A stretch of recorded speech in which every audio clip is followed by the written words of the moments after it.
Ne devez rien à personne. Je lis dans la version d'Adi. Ne devez rien à personne, sinon de vous aimer les uns les autres, car celui qui aime les autres a accompli la loi. Donc ce sur quoi je veux beaucoup plus m'attarder, c'est sur le ne devez rien à personne. Et c'est ce sur quoi j'avais quand même réfléchi en semaine. Et j'avais même demandé au frère hier lorsque on allait à Songo. Et je lui avais demandé qu'est-ce qu'on peut comprendre par ne devez rien à personne. Est-ce que c'est au sens littéral que je dois comprendre la chose, ou soit donc, je dois réfléchir beaucoup plus encore. Et il m'avait dit comme ça que la première des choses à faire, c'est de réfléchir d'abord dans un sens littéral du ne devez rien à personne.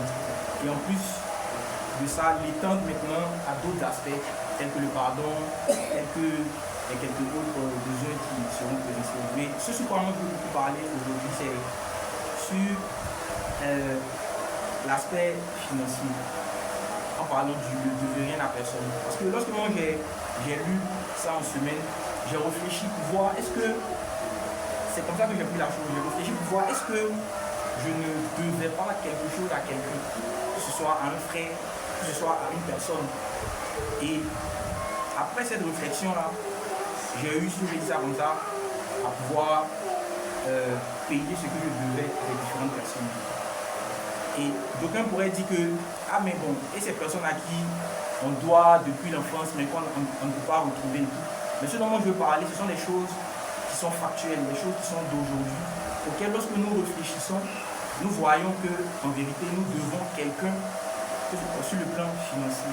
Donc si nous sommes assis ici aujourd'hui et que nous lisons dans la parole de Dieu qui nous dit ne devez rien à personne, et ne pas devoir à quelqu'un, il ne faudrait pas que nous voyions ça seulement sur l'aspect de je dois le pardon par exemple à ma soeur, je dois par exemple le pardon à mon ennemi, je dois le pardon à ceci ou à cela. Mais regardons ça aussi sur l'aspect financier. Si quelqu'un au milieu de nous ici a par exemple pris un jour un prêt avec un frère, si quelqu'un au milieu de nous ici a par exemple un jour demandé quelque chose à un frère, qui le lui a remis sur un thème de prêt, et que cette personne-là, bon, je vais dire qu'elle a lu les choses, elle a dû oublier, qu'il puisse réfléchir pour voir est-ce que je ne suis pas redevable à un tel frère, est-ce que je ne suis pas redevable à une telle soeur, est-ce que je ne dois pas quelque chose à un tel frère ou une telle soeur, mais est-ce que je ne dois pas, par exemple, quelque chose à quelqu'un de mon entourage.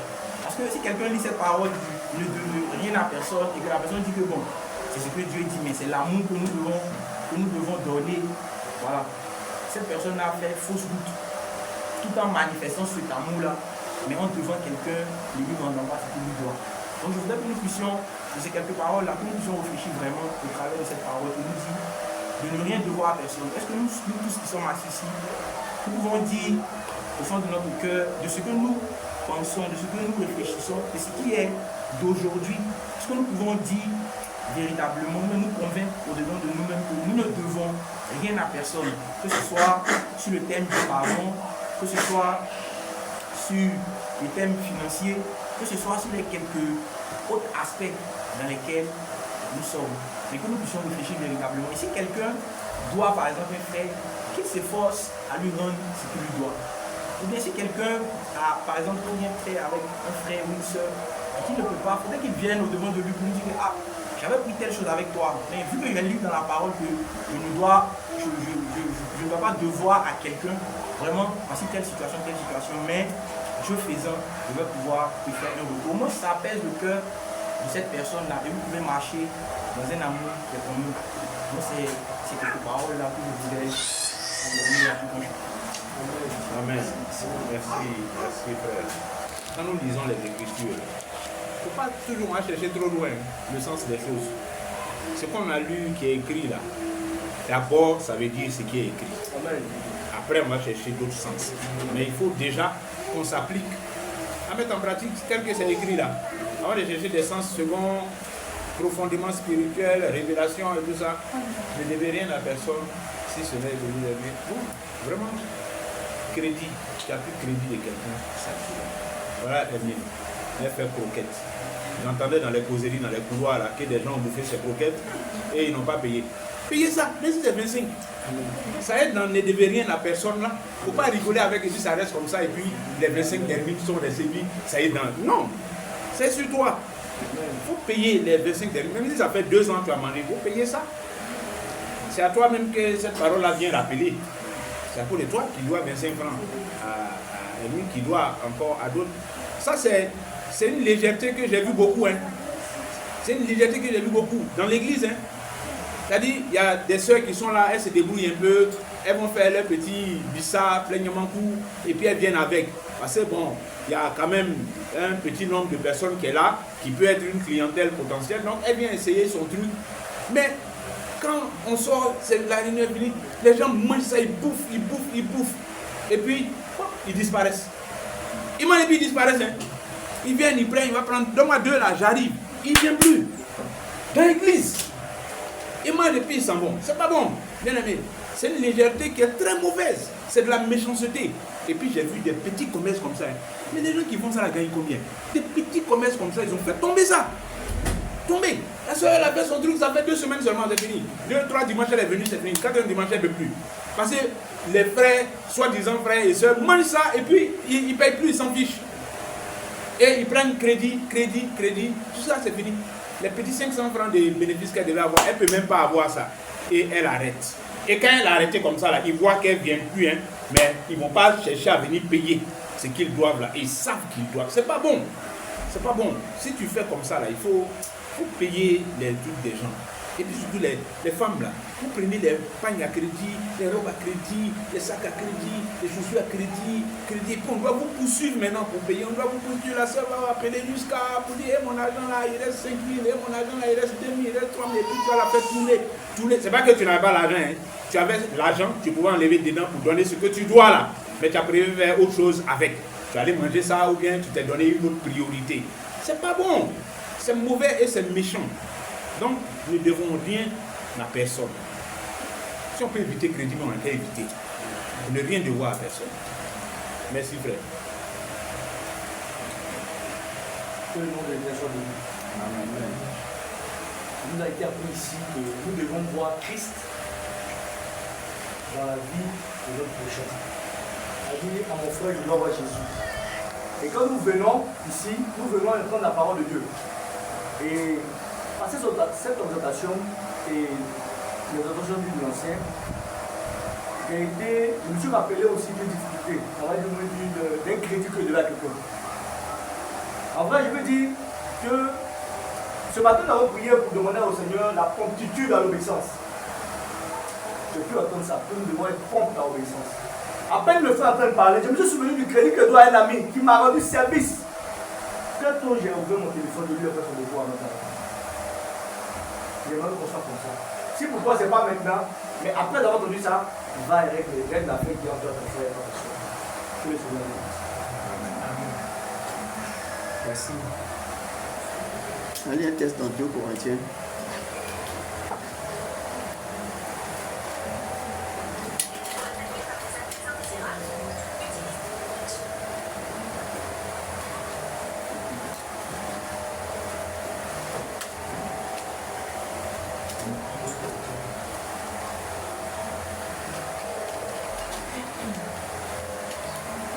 Corinthiens 2.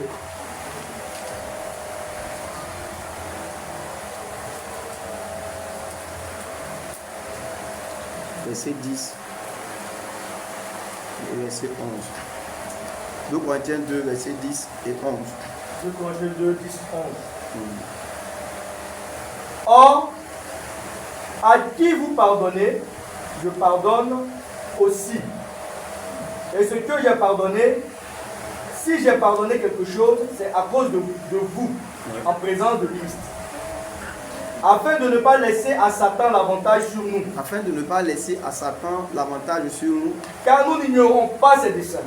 Parce qu'on n'ignore pas ses desseins. Et merci frère. Je lis ce texte pour soutenir ce que j'avais commencé de nous dire le vendredi.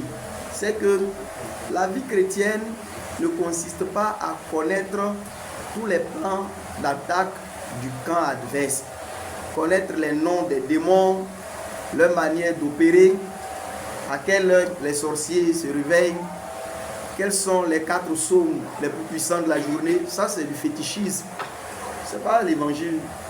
Notre ressource, c'est un agneau immolé. C'est autour de lui que nous nous rassemblons. La nourriture du peuple de Dieu, là, c'est le pain vivant descendu du ciel. C'est un fils de Dieu crucifié et ressuscité qui est actuellement exalté à la droite de Dieu dans les cieux. C'est lui qui est notre évangile, c'est lui qui est notre doctrine. Notre doctrine ne consiste pas à connaître quels sont les liens de nos familles, les liens de génération. Ce n'est pas ça la doctrine chrétienne. Ça ne veut pas dire que ces choses n'existent pas. Mais ce n'est pas ça la doctrine chrétienne. Pas du tout. Et souvent, l'apôtre parle de ceux qui s'ingèrent dans des visions qu'ils n'ont même pas vues. Il y a des gens qui veulent jouer sur des terrains qu'ils ne maîtrisent pas. Ils sont des hommes faibles sur la terre. Ils veulent donner l'impression qu'ils connaissent d'après eux le monde des esprits. Et bien entendu, quand tu y vas sans le Saint-Esprit, tu vas t'égarer. Parce que tu es un homme faible, tu ne connais rien. Notre doctrine, c'est un Christ crucifié, ressuscité et exalté à la droite de Dieu le Père. C'est lui, notre nourriture, le pain du peuple de Dieu. Mais nous n'ignorons pas que nous avons un ennemi. Un ennemi. On n'ignore pas cela. Et cet ennemi-là, il a des plans, il a des dessins, il a des œuvres. On a quand même besoin d'être informé, d'être conscient de sa présence, de ses actions. Quand Pierre, l'apôtre, va parler de Satan, il ne va pas rentrer dans beaucoup de détails. Il va dire, c'est notre adversaire, il rôde comme un lion rugissant. Faisons attention. Il ne nous a pas dit, voici à partir de quelle heure commence à travailler. Ça, c'est des superstitions et du fétichisme. Mais c'est bon qu'on sache qu'on est un ennemi. C'est bon qu'on sache que cet ennemi-là est rusé. C'est bon qu'on sache qu'il a des desseins dans le but de perdre, d'éloigner les hommes de Dieu. Et c'est ce que nous avons commencé à partager le vendredi, où je disais que, en fait, le diable, il fait tout pour avoir une certaine emprise sur tout le monde, d'une manière ou d'une autre. Et l'emprise là, chez certains, ça peut être très visible. Je vous ai pris l'exemple du possédé de Gadara. Voilà, cet homme, quand vous le voyez, vous avez la certitude que Satan est à l'œuvre dans sa vie. Donc c'est quelqu'un qui est sous l'influence du diable.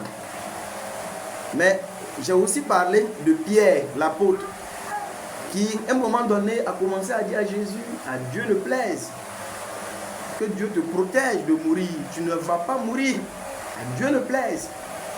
Et le Seigneur s'est retourné pour lui dire, arrête de moi Satan. C'est le même Satan qui a possédé l'homme de Gadara. C'est le même qui était là, en train d'insuffler à Pierre ses pensées qui sont de l'humanisme, ouais, un certain amour charnel, mais qui avait pour but de détourner le Seigneur de la mission pour laquelle il est venu sur la terre. Donc je dis que de la possession démoniaque la plus extrême, comme le cas du démonisé de Gadara, à l'insufflation d'une pensée, c'est le même ennemi qui agit afin d'avoir une certaine emprise, une certaine influence sur tous les hommes. Je vous avais dit aussi que la température de la vie chrétienne, de la santé d'un enfant de Dieu, ça se prend à ces deux niveaux. J'ai imagé par ces deux excès-là. J'ai dit que ces deux niveaux, il y a ce que j'ai appelé la communion avec Dieu et puis le service pour Dieu. Ce sont ces deux choses-là qui montrent si quelqu'un va bien ou va mal. Et je dis, ce sont aussi ces deux choses que dans le fond, le diable cherche à détruire. Il cherche à détruire ta communion avec Dieu. Et il cherche à détruire aussi ton service pour Dieu. Est-ce que tu as réfléchi un peu sur ces choses même? Pour celui qui a été là le vendredi, qui a entendu ça, est-ce que tu as réfléchi un peu sur ça? Tu as dit tout à l'heure ce que le frère Gauthier a dit, ce que le frère Irénée a dit, ce que notre bien-aimé frère Eric a dit. Mais des gens qui veulent un jour entrer dans le royaume de Dieu, là, c'est comme ça qu'ils agissent. C'est pourquoi quiconque vient à moi et entend ces miennes paroles, entend ces enseignements et les met en pratique, il est comme un homme sage qui, bâtissant une maison, a creusé profondément et a posé la fondation là, sur le roc. Parce qu'un moment viendra où les épreuves vont venir. Les vents vont se lever, les tempêtes vont s'abattre. Mais cette maison-là, elle est demeurée ferme, inébranlable, elle n'est pas tombée. Mais celui qui vient à moi, qui entend mes paroles et qui dit Amen. Comprenez, non, c'est moi qui paraphrase. Il vient à moi, il entend mes paroles, il dit Amen. Mais il ne fait rien. Suivez ici, continuez à suivre ici. Il dit Amen, mais il ne fait rien. Qui doit de l'argent à quelqu'un ici? Il faut lever ta main. Qui doit de l'argent?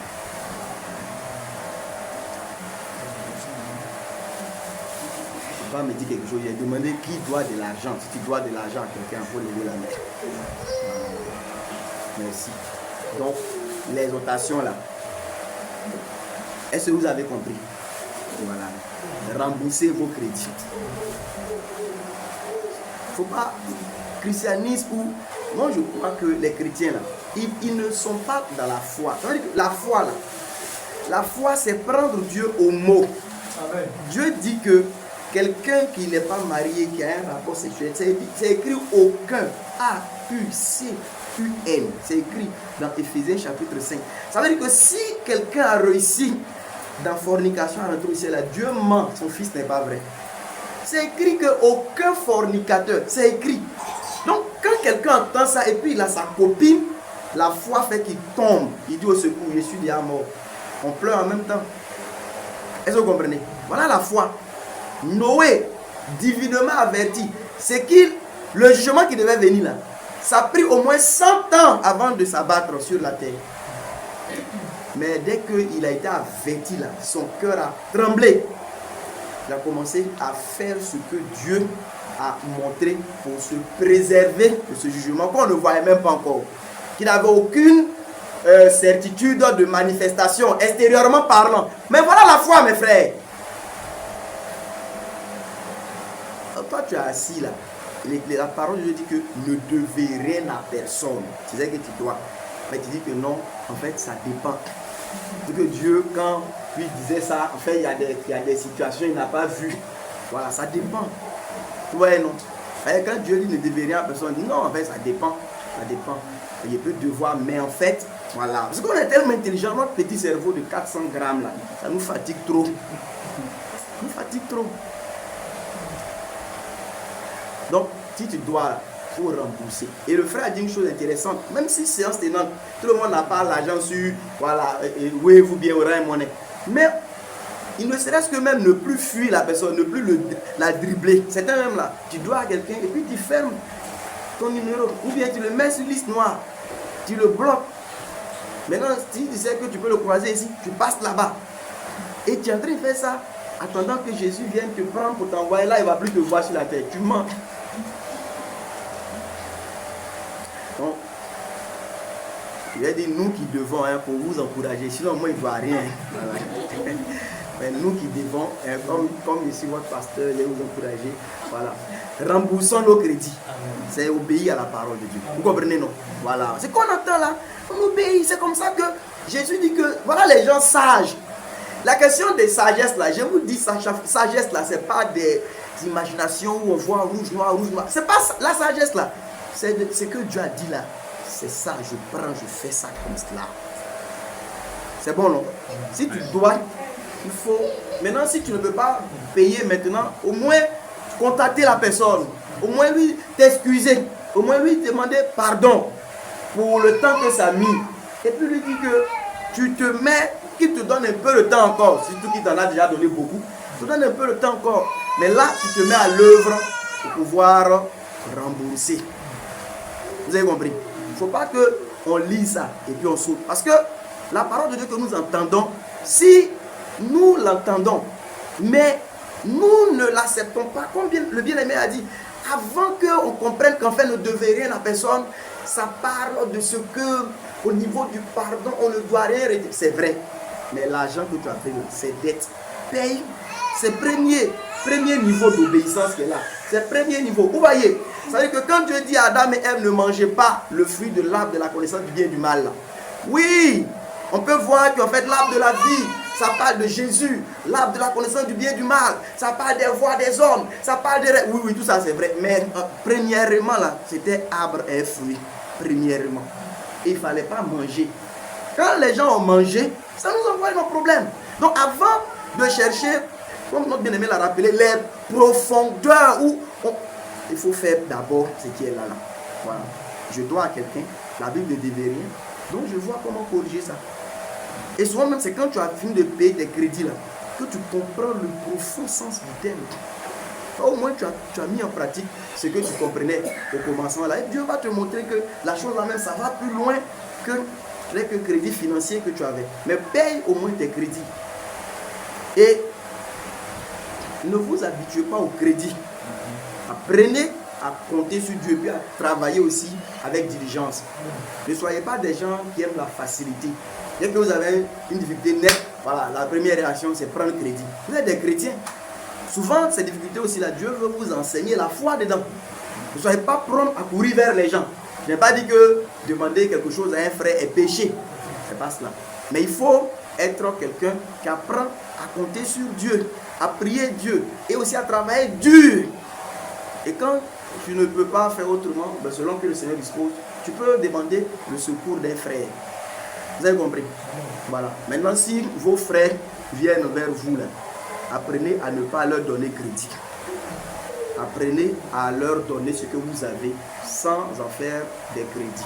Ça aussi, c'est être spirituel. Vous avez compris? Ne profitez pas de la faiblesse des gens pour vous enrichir. Et c'est un péché même d'y ajouter des intérêts. Donner crédit là même, c'est pas très bon. Entre frères, mettre intérêt dessus, c'est un péché. Vous avez compris? Voilà. Donc, on va vous dire que non, il y a Irénée d'abord. Ouais, il n'était pas ça. C'est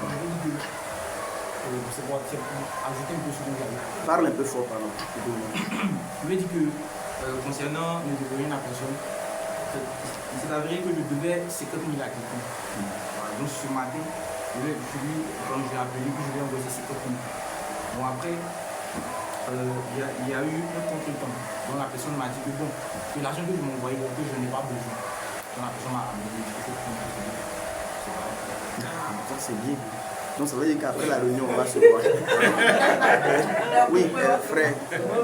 Oui. Tout à l'heure, on a fait des personnes qui a dit de ne pas, on n'a qu'à apprendre à ne pas donner crédit à nos frères. Si. Cette parole nous dit n'est pas nous de donner ceux qui vont prendre là. Comment faire? Oui, ça en fait c'est la pensée même. Okay. Quand le Seigneur dit de ne pas te détourner de celui qui veut emprunter, ça veut dire que soit prompt à aider. Voilà. Il ne faut même pas être dans les calculs. Parce que, bon, je vais dire 2 minutes. Non. Quand le Seigneur dit celui qui veut emprunter de toi là, mais celui qui veut emprunter là, mais c'est celui qui vient demander de l'aide. Voilà. Je vais dire qu'il vient, quand on dit que quelqu'un vient emprunter de toi, mais ce n'est pas nécessairement que le Seigneur est en train de dire qu'il vient pour prendre un prêt. C'est pas ce que le Seigneur est en train de dire. Il veut dire que, par exemple, il ne faut pas être. Parce que dans la loi, moi j'ai déjà dit ça en 2 minutes, quand un Israélite venait prendre, par exemple, un prêt, ou bien il recevait un crédit, au niveau, quand il y a le jubilé, par exemple, au jubilé, toutes les dettes là étaient remises à zéro, compteur à zéro. Et Dieu disait par exemple que, vous voyez, l'Israélite qui voit que le jubilé est proche, vous allez voir que quand tu vas vouloir venir chez lui pour pouvoir avoir une aide là, il ne va pas donner. Parce qu'il va se dire que mais ça, il va donner une aide dans quelques temps, on rentre dans le jubilé. Et le Seigneur lui dit, il ne faut pas avoir ce cœur-là. Donne. Et ton Dieu va te bénir. Vous comprenez, non? Parce que c'est cette pensée. Parce qu'on est des hommes. Souvent même, quand il dit que ne te détourne pas de celui qui va, souvent même tu regardes la personne, tu sais que même si c'est un prêt, je n'ai pas dit que c'est interdit de pouvoir prêter quelque chose. Souvent même, quelqu'un peut venir te demander quelque chose. Tu n'as même pas toi-même de l'argent. Mais tu peux, par exemple, toi, prendre chez Eric, lui donner. Par exemple, si c'est pour toi-même, Je dis si c'est un frère, par principe, avant même d'arriver chez les nations, là, si c'est un frère, apprenez à ne même pas avoir entre vous et vos frères des questions de crédit. Voilà. Ça veut dire que si vous avez un frère qui a un besoin, généralement lui viendra pour dire, frère, prête-moi. Toi, dis-lui, tiens, et va-t'en. Ce n'est pas un crédit. Ce que je vous dis, c'est comme ça, moi je fais. Voilà. Maintenant, si le frère vient, il a une urgence, il dit, prête-moi, je vais rembourser. Toi, tu n'en as pas. Je vais dire, Eric, est-ce que je peux avoir 10 000 avec toi? Eric, ok. Bon, mais quand je prends 10 000 de Eric, je vais sur la base d'un prêt. Je te donne les 10 000. Souvent, vrai que si moi-même j'ai 10 000 avant, je vais donner ça à Eric. Et puis, entre nous deux, on règle ce qui se passe. Mais Dieu veut dire quoi? Quand le Seigneur dit de ne même pas te détourner de celui qui veut emprunter ou bien qui veut prendre prêt auprès de toi, c'est cette pensée du Deutéronome que je viens de vous expliquer là. Ça veut dire que ne soyez pas calculateur, toujours cherchant un intérêt dans tout ce que vous faites. Voilà. J'ai un frère qui vient, il a besoin de 5 000. J'ai 5 000. Je lui donne. Mais souvent, il y a cet attachement où on donne, mais on veut qu'il rembourse. Souvent, ce n'est pas une chose dont on a nécessairement besoin. Il faut apprendre à aider simplement. Voilà. Maintenant, je dis que les circonstances peuvent porter au fait que ça puisse être un prêt. Parce que peut-être que c'est vraiment, j'ai 20 000 là, mais c'est quelque chose qui va être utilisé peut-être que dans 3 semaines. Pour quelque chose de clair qui est déjà établi. Mais pour le moment, je n'utilise pas. Il y a mon frère qui est dans une urgence, mais lui aussi, il est certain que peut-être dans une semaine, il aura l'argent. Bon, je peux lui donner les 20 000 pour qu'il fasse ça. Et puis, dans une semaine, je peux me rembourser. Mais je dis, cultivez beaucoup plus la pensée de ne même pas prêter à vos frères. Voilà. Et même dans les gens du monde même, si vous avez la capacité d'aider, aidez et arrêtez-vous là. Le Seigneur saura vous élargir. Amen. Ne soyez pas attachés en fait au gain, à toujours vouloir avoir quelque chose. C'est ce que je voulais dire. Voilà. Mais je n'interdis pas absolument de pouvoir prêter quelque chose. Parce que comme je dis, des circonstances peuvent porter à cela. Mais notre cœur ne doit surtout pas être un cœur qui veut profiter de l'indigence de l'autre là pour se faire de l'argent. C'est un peu ce qu'on voit au jour de Néhémie, je crois, dans le chapitre 5 là. Les gouverneurs, les dirigeants du peuple, comme le peuple était pauvre, ils profitaient encore pour pouvoir les dépouiller. Ah, tu n'as pas ça? Bon, si tu me donnes ça, je te donne ceci. Voilà, si tu me donnes ça, je te donne ceci. Mais Néhémie s'est fâché. Il a dit, mais ce que vous faites là, vos frères sont déjà affaiblis. Si vous avez, vous, des biens, votre rôle, ce n'est pas de chercher à vous enrichir davantage sur leur indigence. Mais au contraire, chercher même à les ramener à ce qui est donc raisonnable. Donc nous, enfants de Dieu, marchons comme ça. Ne soyons pas dans la pensée de personnes qui veulent toujours gagner, même quand quelqu'un est dans le besoin. Voilà, je peux lui donner 10 000, mais tu me donnes 12 000. Je vais donner 15 000, mais tu me donnes 17 000. Et ça, tu deviens un commerçant. Et ne fais pas ça dans la maison de Dieu. Vous avez compris? Amen. Maintenant, vous aussi, je dis, quand quelqu'un t'a dit, dans 2 semaines, il va utiliser les 20 000, tu l'as rassuré jusqu'à, il ne faut pas après disparaître et puis tu ne dis plus rien. C'est comme ça aussi vous faites pour endurcir les cœurs de vos frères. Après demain, quand quelqu'un a besoin de quelque chose, ce frère-là ne va pas être prompt à réagir. Parce que hier, tu as presque juré par le Seigneur que le soleil n'allait pas se coucher, qu'il va avoir son argent. Et ça fait 3 ans. Voilà. Alors quand c'est comme ça, après, quelqu'un est dans le besoin, la besoin vient, le frère commence à être, s'il regarde, le frère il a donné, non, l'autre il a dit plus que ce que tu dis là. Voilà, mais ça fait 3 ans, il n'a pas donné. Donc je vais dire, il ne faut pas aussi être occasion de fermer le cœur pour quelqu'un d'autre. Je ne justifie pas la méchanceté. Si quelqu'un même t'a fait tort, continue de faire du bien. Amen. Mais je dis, ne faisons pas tort aussi de peur d'empêcher d'autres aussi de recevoir assistance demain. Voilà, c'est bon? Amen. Oui, c'est le dernier et puis je reviens. Par exemple, en fait, les dettes là, il a parlé de ça, vous voulez? D'accord, dis-moi. Moi, en fait, je veux savoir quelque chose. Bon, tu dis tout à l'heure, on ne doit pas devoir à quelqu'un. Oui. Et aussi, bon, comme nous sommes des commerçants. Il y a beaucoup de personnes qui me doivent. Et j'ai essayé d'aller, par exemple, à son, comme je vends les restaurants, à certaines personnes, et quelqu'un me dit, oh, homme de Dieu. Homme de Dieu. Cette histoire de, parce que tu sais de leur parler de Dieu, sur qu'ils prennent une fois, on a une confiance, on dit, bon, on va te donner. Mais, arrivé un bon moment, ils ne donnent pas. Bon, là, la frère. Ça fait plus de 6 mois, même ça fait 1 an. Qu'est-ce que je dois faire? Tu supportes, c'est tout. Voilà, tu supportes. Et en fait, exactement, comme je le dis, Ça, je supporte. Mais c'est ce qui a fait que moi, par exemple, il y a un frère que je vois. J'ai payé, mais ça reste une partie. Là, c'est 10 000 francs. Et je lui ai dit, après, comme le moment là, nous sommes en vacances, je n'ai pas les moyens, pas de compte à arriver. Je vais te rembourser. Parce que mon argent, quand je prends les draps, j'attends pas tous ces crédits. Après, les gens aussi, tous les 60 000, ils ne me donnent pas. Ouais. Mais je veux dire que c'est simple ce que je viens de te dire là. C'est ça aussi, tu dois comprendre que quand nous on est dans ce monde-là, on souffre. Voilà, toi tu es un enfant de Dieu. Donc tu supportes. Maintenant demain, si tu veux, tu peux prendre, c'est pas interdit que tu puisses te donner comme voilà, règle de ne plus donner de crédit. Voilà. Ça au moins, ce n'est pas un péché. Mais si tu as donné crédit, il faut supporter. Parce que tu ne vas pas envoyer quelqu'un à la justice. Voilà, les hommes de Dieu. Donc ce qu'ils font, c'est pas bien, mais toi tu ne peux pas faire autrement. C'est pour ça aussi que, avant qu'on s'engage, qu'on sache qu'ici, là, nous on ne peut pas emprunter les mêmes voies que les gens du monde. Non seulement, c'est nous qui sommes lésés. C'est bon? Ok. Bon, merci. Donc c'est une parenthèse fermée. Donc je reviens sur ce que je suis en train de partager. C'est que le diable, il cherche à influencer, à manipuler chacun des hommes afin de les sortir du chemin du bon combat de la foi. Et les deux choses, je dis qu'il cherche à détruire, c'est ta communion avec Dieu et ton service pour Dieu. Et je suis en train de dire que chacun de nous ici, pendant que je parle là, doit regarder où est-ce qu'il en est. Dans ce qu'on peut appeler communier avec Dieu et dans ce qu'on peut appeler servir Dieu. Où est-ce que tu en es?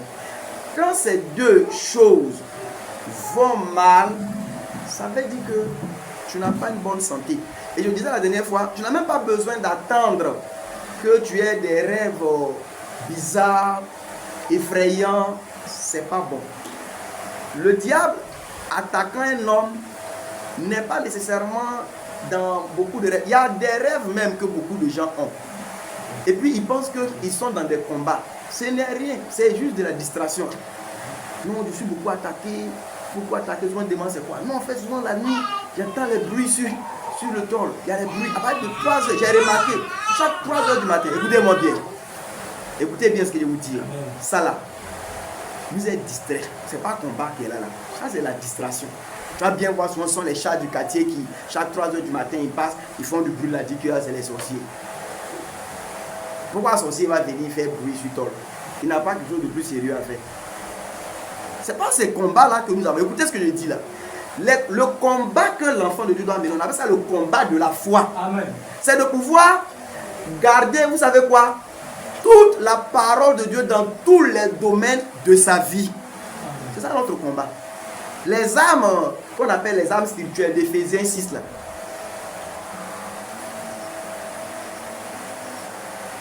Mais le résumé, c'est vivre dans l'obéissance à Jésus-Christ. C'est ça, Éphésiens 6. C'est pas porter treillis. Les gens ont fait prière de combat. Tout le monde entre Eric entre, je suis entre, chapeau. On voit ça aujourd'hui. Porter des t-shirts plaqués comme ça pour aller dans le camp de l'ennemi. C'est pas ça le combat de la foi. La première âme que Paul va citer, il appelle les avoir. Il dit la ceinture de la vérité. Tu mens seulement. Tu mens. Tu mens. Tu es constamment en train de mentir. Tu n'as pas de ceinture. Ton habit là descend. Ton pantalon te flotte. Ta robe là, ça tombe. C'est ça. Tu es dans le mensonge. Et tu vas aller dans quel camp de quel ennemi pour arracher ce qu'il a volé. J'ai déjà dit, on dit les menteurs à leur père, c'est Satan. Tu mens, tu ne veux pas changer. Et puis tu t'en vas dans son camp. Pour aller faire quoi? Tu es même lié par lui. Mais engage-toi à la suite de Jésus qui est lui-même la vérité. Engage-toi à la suite de l'enseignement de Jésus qui est la vérité. Engage-toi à garder la parole de vérité. Tu sais ce qui va commencer à se faire? Sans même que tu te réveilles à 3 heures pour faire des taper les mains, taper les pieds. Tu rentres en conflit avec ce monde qui est un monde de manipulation et de mensonge. Voilà le combat de la foi. C'est ce qu'on peut appeler un combat spirituel. Le bouclier, l'apôtre dit que c'est la foi. Qu'est-ce que ça veut dire? Mais c'est tenir ferme les promesses de Dieu, la parole de Dieu, contre les traits enflammés du malin. Et souvent je dis ici, les traits enflammés du malin, c'est quand tu es assise là et puis un coup ton cœur se coupe. Tu te rappelles que tu as 29 ans, tu es une soeur, tu n'es pas encore fiancée ou mariée. C'est une flèche que Satan vient de lancer contre toi. Tu entends ce que je dis là? Tu dis attention, on n'a qu'à bien faire, sinon il risque de rester sans foyer. C'est une flèche. Comment on utilise le bouclier? Tu te rappelles que le Seigneur dit ne vous inquiétez de rien. Mais en toute chose, faites connaître vos besoins à Dieu par des prières, des supplications avec des actions de grâce. Et la paix de Dieu qui surpasse toute intelligence gardera vos cœurs, vos pensées en Jésus-Christ. Alléluia. Amen. Et tu dis, il n'y a rien de moi. Attends. Et peu importe. Si même le mariage ne vient pas, le Père qui est en haut, il est bon, il m'aime, il prendra soin de moi. Et tu restes ferme. Voilà. Tu es en train de faire combattre la foi comme ça. Hein. Quand ton cœur se coupe, il te rappelle que tu n'as pas de travail. C'est un trait, c'est une flèche que le diable a lancée comme ça. Et tu résistes à ça avec la parole qui dit: cherchez premièrement le royaume et la justice de Dieu. Toutes les autres choses là vous seront données. Le Père, il est fidèle. Il ne m'abandonnera pas. Je continue de faire sa volonté. Quand une parole te vient pour dire: mais toi-même tu es zélé de l'église là, depuis là tu as eu quoi? C'est une flèche enflammée qui vient. Et tu résistes à ça pour dire que j'ai eu Jésus. Et puis j'ai eu Jésus. J'ai tout. Le reste là, le Seigneur me donnera au moment opportun. Amen. Quand vous voyez Jésus dans le désert là, vous l'avez vu roulant à terre, taillant en pièces, soulevant épée, envoyant des bombes dans le camp d'ennemis. Boum, boum, boum, boum. Les oiseaux ont dit que c'est boum céleste, boum, boum, boum, boum céleste. Est-ce que vous avez vu Jésus dans tout ça? Le combat qu'il menait dans le désert là, c'est un combat de la foi. C'était un combat. Tu es le fils de Dieu et tu as faim là. Ça vous dit, mais toi tu dis que tu es dans ton affaire d'église là, depuis on ne voit rien. Tu souffres. Même les choses que les païens ont, tu n'as pas. Donc, où est ton affaire de fils de Dieu? Mais si tu es fils de Dieu, il faut dire que ces pierres deviennent des pains. Ça te sortit de la faim parce que tu as faim. Ça là, voilà le combat. Et Jésus a fait quoi? J'envoie le feu, j'envoie le feu, j'envoie sur toi le feu. Je te brûle, je te brûle. Non, il dit que, regarde, manger là c'est bon. Mais ce n'est pas pain seulement là qui nourrit l'homme. La parole de Dieu, ça nourrit l'homme. Alléluia. Amen. Ça c'est un combat. Après, il dit: ah, c'est quelqu'un qui aime les Écritures. Ok. Il dit: bon, allons maintenant à Jérusalem. Et lui, il aime les Écritures. Et Jésus, il est écrit. On va maintenant à Jérusalem. On est dans l'affaire d'église. Tu es sur le temple, tu vois. Il dit: saute, car il est écrit. Il ordonnera à ses anges. Le Seigneur dit: il est aussi écrit. Pourtant, tu lis pas la Bible. On dit que l'épée de l'esprit, là, c'est la parole de Dieu. C'est ce qu'Éphésiens 6 dit. Mais c'est ça que notre Seigneur nous montre dans l'exemple là. Quand le diable lance, il lance. Gédéon, il te prend, il dit que goûtez, voyez comment le Seigneur est bon. Tu vois que ça là, c'est le diable qui est en train de t'attaquer comme ça. Il dit: oui, c'est vrai. Il dit: mais le Seigneur, lui, on le goûte. Pourquoi c'est toi, on ne peut pas goûter? Tu dis: on dirait que c'est vrai, quand on goûte le Seigneur. Non, on peut le goûter. Quelqu'un d'accord? Ok. Mais l'impudicité là, c'est quoi maintenant? C'est vrai, tu dis goûter, mais il est aussi écrit: fuyez la fornication. Or, quand on goûte net, on est fornicateur. Comment tu expliques ça? Jésus dit qu'il est aussi écrit: tu ne tenteras point le Seigneur ton Dieu.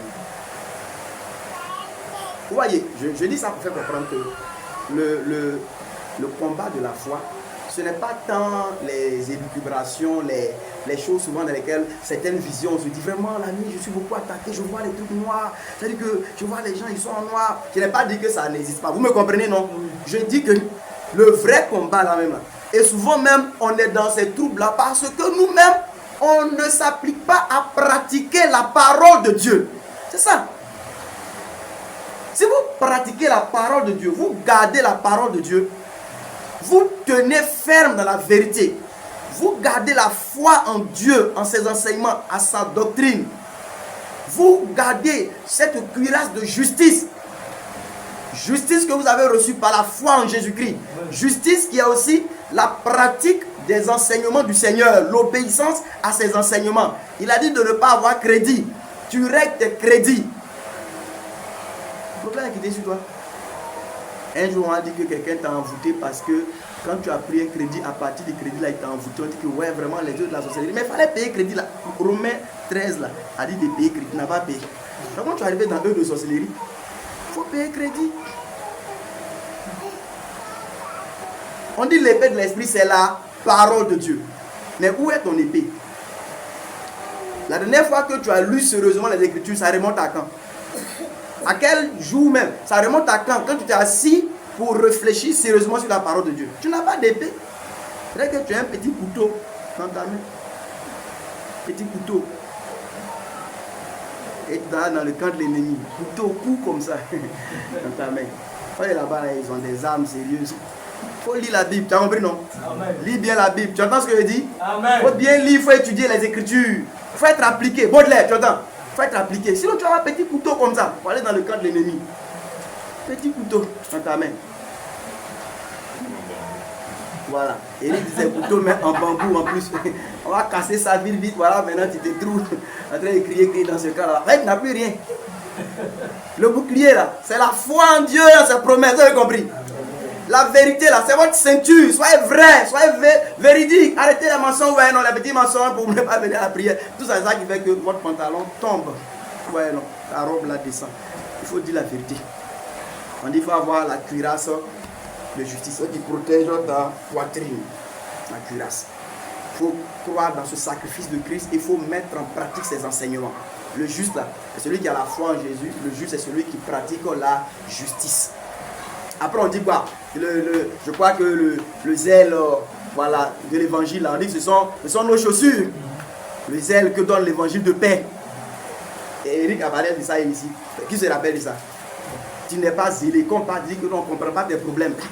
Mais tu n'as pas chaussures. C'est comment que tu te blesses aussi quand tu marches dans ce monde là-bas. Il y a vous voyez les verres cassés des tentations, les verres cassés des tromperies, les verres cassés des soucis. Souvent tu marches, ça te fend le pied là. Tu as un tétanos spirituel. Tu vois, voilà, tu te promènes, ton pied enfle seulement. Mais c'est parce que tu n'es pas zélé. Tu vois, non? Ton combat spirituel, voilà où ça se trouve. Vous avez vu quelqu'un qui est engagé sur le terrain en train de chercher à sauver les âmes et puis en même temps, lui-même il est relâché. Ça devient en même temps un moyen de motivation pour sa foi. Après, attends encore. Voilà les choses. On dit de prier. Tu ne pries pas. Donc, je voulais simplement faire comprendre que le vrai combat là, c'est de garder la parole de Dieu. Tout ce qu'on voit d'Éphésiens 6, on peut résumer ça par obéir concrètement à la doctrine de Christ. Et celui qui marche, qui a entendu qu'il ne doit pas garder crédit, il règle. Qui a entendu qu'il ne doit pas avoir problème entre lui et quelqu'un, il va s'humilier, il règle. Qui a entendu qu'il doit aimer sa femme, il s'applique à l'aimer de mieux en mieux. Elle a entendu qu'elle doit se soumettre à son mari, elle s'applique à servir son mari avec crainte et tremblement, de mieux en mieux. Mais je te dis que tu es engagé dans un vrai combat. Parce que comme je suis en train de vous dire là, le diable, il veut d'une manière ou d'une autre avoir une emprise sur tout le monde. Et quelqu'un qui met en pratique la parole de Dieu, la personne sort de plus en plus, je vais dire comme ça, de l'emprise du diable. La personne n'est plus trompée. La plupart des hommes de ce monde, je vous le dis, et peut-être que quelques-uns d'entre vous ici, la plupart ont une lecture fausse du monde et des choses du monde. C'est comme le petit film du voyage du pèlerin là. Les gens qui sont dans cette ville qu'on appelle corruption là, ils ont une vision fausse de la réalité. Les gens qu'ils appellent leurs superviseurs là, ils pensent que c'est vraiment, ouais, c'est les chefs, vraiment ils veillent au bon déroulement des choses. En fait, c'est les gens qui veillent juste à ce que vous ne levez pas la tête. Sinon, leur vrai combat là, se trouve ailleurs. Pourquoi aujourd'hui chacun de nous ne se dépense pas pour connaître Dieu, pour connaître Christ, pour se préparer pour cette éternité qui va bientôt s'ouvrir? Pourquoi chacun ne le fait pas? Mais parce que la plupart d'entre nous, on est trompés par rapport à ce monde. On est trompés. Quand tu vois tout le travail qu'il y a fait dans cette ville qu'on appelle corruption, il faut toujours travailler parce que la ville est en perpétuelle dégradation. Il faut travailler pour la maintenir. Mais les gens pensent qu'ils sont de quelque chose de noble. Si quelqu'un vient dire que non, c'est pas ça, le sens de la vie, on dit ah voilà, vous exagérez. Construisez une chapelle, laissez-nous travailler. Les dimanches, on va venir prier, puis faire une messe de 6h à 6h30. 6h à 6h30, une messe rapide. Et l'abbé Kwaku là, lui il ne dure pas. Que la paix du Seigneur soit avec vous. Amen. Évangile. Allez-y, gloire soit au Christ. Avec. Amen, on est parti. Mon cher, on est pressé. Fais un culte fast-food. Rapide. On va perdre du temps. Il y a beaucoup de choses à faire. Mais l'existence de l'homme, c'est quoi son sens? Sinon, de connaître Dieu, d'aimer Dieu et de servir Dieu. Mais tu ne fais pas ça parce que quand tu vas te lever, tu vas dire non, mais le frère, tu ne connais pas mon loyer là. Mon loyer là. Demain, que ton souffle de vie va être réduit. Le loyer là va rester ici. Est-ce que tu t'es préparé pour rencontrer ton Dieu? Le diable travaille à détruire ta communion avec Dieu. La communion avec Dieu, c'est ce que j'appelais se tenir devant Dieu. Se tenir devant Dieu. Vous comprenez, non? Se tenir devant Dieu. Je l'ai dit le vendredi. Est-ce que tu es ici là? Tu prends du temps en dehors de tout ce qu'on peut faire ensemble là, de t'asseoir, de prier, de lire les Écritures et de demander la force à Dieu en vue de faire quoi? De mettre en pratique sa parole, en vue de lui plaire, en vue d'assainir ta voix, tout ce que tu es, tout ce que tu fais. Tu veux que cela soit éclairé de la lumière de l'évangile. Tu soupires après le désir d'honorer Dieu. C'est ça qu'on appelle communier avec Dieu. Être dans une union commune avec Dieu. Ne plus marcher dans les ténèbres, ne plus être dans la tromperie, ne plus être quelqu'un de faux, de double, d'hypocrite. Est-ce que tu travailles à cela? Est-ce que tu pries? Si quelqu'un ne veut pas plaire à Dieu, il ne peut pas prier. Si quelqu'un ne travaille pas sérieusement à plaire à Dieu, là, il ne peut pas prier. La prière, c'est pour ceux qui veulent faire la volonté de Dieu. C'est eux qui prient et qui persévèrent à prier. Parce qu'ils continuent de voir les défauts. Ils continuent de voir les choses qui ne sont pas correctes. Les sauts d'humeur, les murmures, les comportements déplacés. Et puis ils prient, ils demandent le secours du Seigneur. Il faut que chacun de nous ici veille à avoir une communion vivante avec Dieu. C'est de toi que je parle, mon frère, ma soeur. Il le faut. Et si tu vois que ta communion avec Dieu, ça veut dire le fait de te tenir devant le Seigneur, de chercher le Seigneur, avec un cœur qui veut lui plaire, qui veut l'honorer, qui veut faire ce qui lui est agréable. Si tu ne vois plus ça, ça veut dire que Satan t'a quelque part attrapé, il t'a quelque part asservi. Il a introduit quelque chose de lui en toi. Jean 14, tu peux lire ça, verset 30. Jean 14, 30. Le diable a introduit quelque chose de toi, en fait de lui en toi. Et ça fait que tu n'as plus de goût à la communion avec Dieu. Tu ne prends plus plaisir à te tenir devant le Seigneur.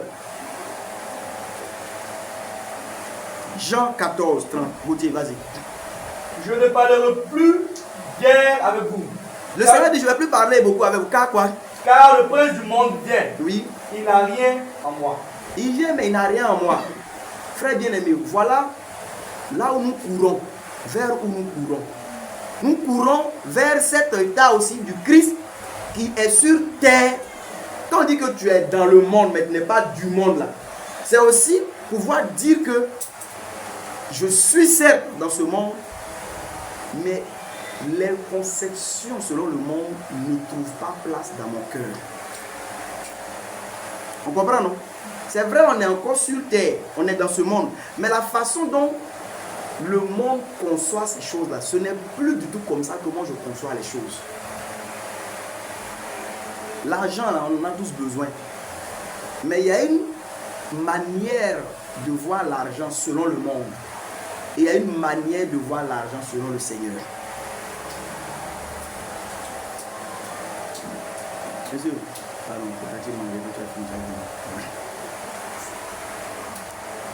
vous voyez, le frère Eric, je me rappelle encore dans un de ses enseignements, où il a parlé, ce jour-là je n'étais pas là, mais j'ai suivi, je dirais qu'ils sont en voyage là, où il a parlé de Jésus.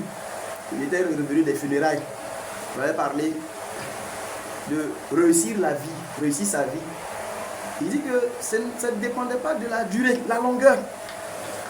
Ils l'ont touché là, elle a vécu 969 ans. Mais Jésus, il en a vécu environ 34. Mais c'est Jésus qui a réussi sa vie. Mais selon le monde, il a gâché sa vie. Selon le monde, quelqu'un comme Jésus là, le monde trouve qu'il a gâché sa vie. Vous entendez? Quelqu'un comme Jean le baptiseur là, Il disait qu'il y a les gens qui ont pitié. Quand... Bon, c'est vrai, c'est Israël. Sinon, quand on le voit, mais ils ont pitié de lui et de ses parents. Vraiment, le jeune là. Mais c'est quel... Donc, il ne peut même pas dormir même en famille. Tu habites au désert, mais tu vas te faire dévorer. Les gens ont pitié de lui. Vous voyez, non? Donc, toi, tu ne peux pas boire vin, il ne boit pas. Un peu de liqueur, il ne boit pas. Raisin, il ne mange pas. Atiké, il ne mange pas atiké. Pas au fond, non. Mâchoiron piqué, rien. Aïe, mais ça c'est quelle vie? Il mange quoi? Miel. Elle sauterait. Jean. Bon, il a été envoyé complet. Non. Il ne faut pas complet. Oh, mes frères et mes soeurs. Priez, mais comprenez. Vous comprenez ce que je vous dis? Comprenez. Ces gens-là, l'Écriture dit que c'est des gens de qui, en fait, on dit le monde n'était pas digne. C'est écrit dans Hébreux chapitre 11. Jean-Baptiste, la terre là n'était pas digne de lui. Mais regardez comment il était sur la terre. Voir des chameaux sur lui. Hé Jean, tu exagères, toi tu exagères en tout. Allez-y voir le jeune Samuel, le prophète. Mais le jeune, il n'a même pas eu l'occasion de naître. On l'a mis en même temps dans quelque chose. Il a dit qu'il n'a même pas. Anne aussi. Anne. Au moins l'enfant, les droits de l'enfant, vous voyez, les droits de l'homme, les droits de l'enfant. L'enfant a le droit de choisir son orientation. Et alors on l'a mis en même temps dans le service de Dieu. Il n'y a aucune jeunesse. Petit, on a même petit effort dessus lui. On l'envoie chez lui. Élie en même temps. Petit garçon là, il est dans le tabernacle. Petit là. Petit comme ça, il se promène, un petit effort sur lui. Alléluia. Et sa mère a dit, le rasoir là, ne passe pas sur sa tête. Lui aussi, il a fait des bois, il ne boit pas. Et le monsieur là, il a 98 ans de cheveux et de barbe. Sa femme devrait être une femme sainte. Pour vivre avec un homme comme ça, il faut souvent enlever des choses pour voir le visage. Samuel le prophète, mais quand on parle de lui, on veut être un homme d'impact, un homme d'impact. Si on le voit devant, on dit que toi tu es un fou. Toi tu es un fou. Jean-Baptiste là, on parle de lui, c'est bon de prêcher sur lui, mais qui voudrait être son ami? Quand tu le vois venir avec son bâton comme ça, là, tu dis qu'il va où? Lui n'a aucun ami, il n'a pas Facebook, il parle à personne. Il est au désert là-bas, c'est les lions, ce sont ses camarades qui sont là. Quand il vient là, c'est pour dire Hérode! Il n'était pas père, nous dit, le gars là, il est compliqué. Aujourd'hui, on dit qu'il n'y a pas quelqu'un de plus grand, des prophètes nés de femmes, pas quelqu'un plus grand que Jean le baptiseur. Un jour, j'étais en train de méditer, j'ai dit, ouh, j'ai été saisi de crainte. Parce que j'ai dit que je pense que ses mains tremblaient. Le jour, il a reçu le Fils de Dieu dans ses bras pour le mettre dans l'eau. Et qui a eu cette occasion-là? C'est cet homme-là. C'est lui qui a baptisé Jésus. Vous entendez cela?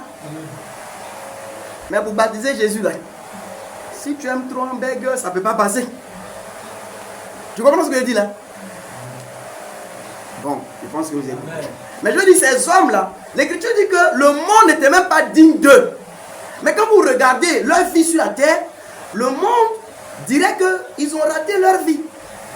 Prenez son prédécesseur Élie, le Tishbite. Il a apparu dans l'Écriture comme ça et puis il a disparu.